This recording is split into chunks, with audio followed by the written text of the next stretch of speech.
May adlaw sa ato ang tanan. Welcome back sa ato ang YouTube channel. Ako di ni si Super Rikki.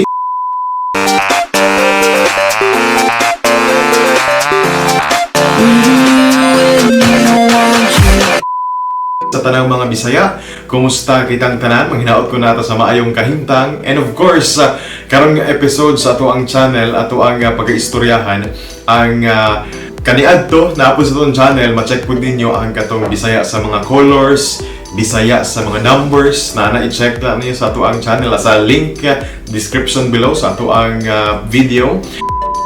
O karon nga episode, ato ang sayron kung unsa pa pud ang Cebuano or Bisaya ni ining days of the week o kini mga adlaw sa semana.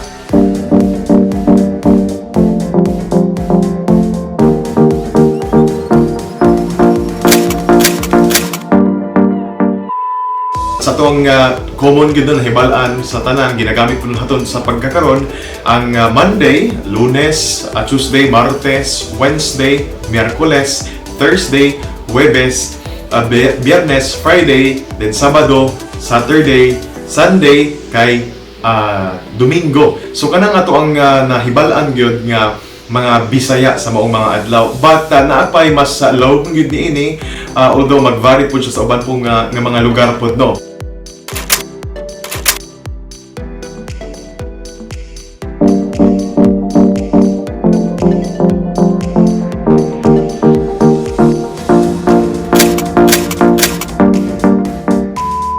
Ang lalong nga termino ni ining Lunes, ang Lunes kay tigburukan. Kana, tigburukan ang Lunes or Monday. Ang Martes, dumasun. Ang Miyerkules or Wednesday, dukot. Yun. Ang Huwebes or Thursday kay baylo. Ang Biyernes or Friday kay danghos. Then ang Saturday or Sabado kay hingot. Unya ang Domingo or Sunday kay ligid. Ligid. Medyo kang tigpahulay no, magligid gid. So kada ang mga Cebuano or Bisaya mas lawong no nga termino sa days of the week o kining mga adlaw sa semana. Karon ato asab nga sayron ang Bisaya or Cebuano sa oras. Oras.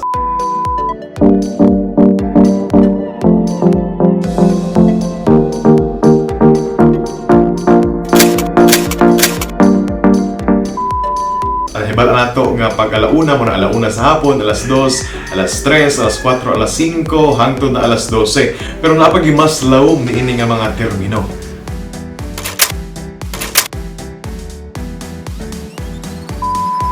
Ang 12 noon o kining alas 12 sa udto, mo ginatawag nga udtong adlaw. Pwede po udtong tutok. Ang alas 2 sa hapon or 2 PM kay huyog adlaw. Ang alas 4 sa hapon kay tigbarahog. Ang alas 6 sa gabi or 6 PM sirum.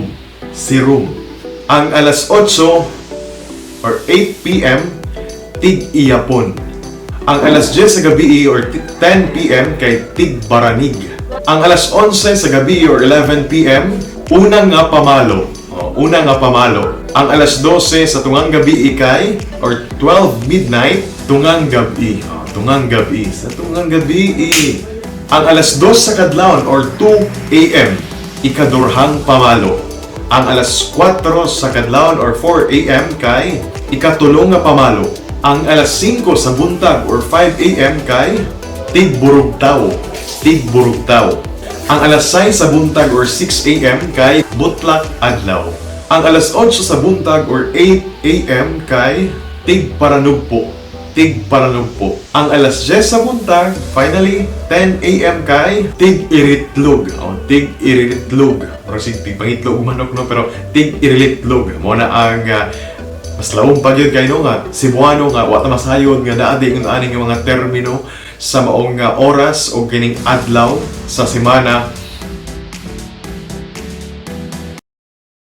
Sa Salamat sa BI courtesy sa Bisaya District for providing this information. O manghinaot kung ang tanan, dungan tanasayod ni ini nga mga bag-ong pulong or kining sa tong pandungog lang, no?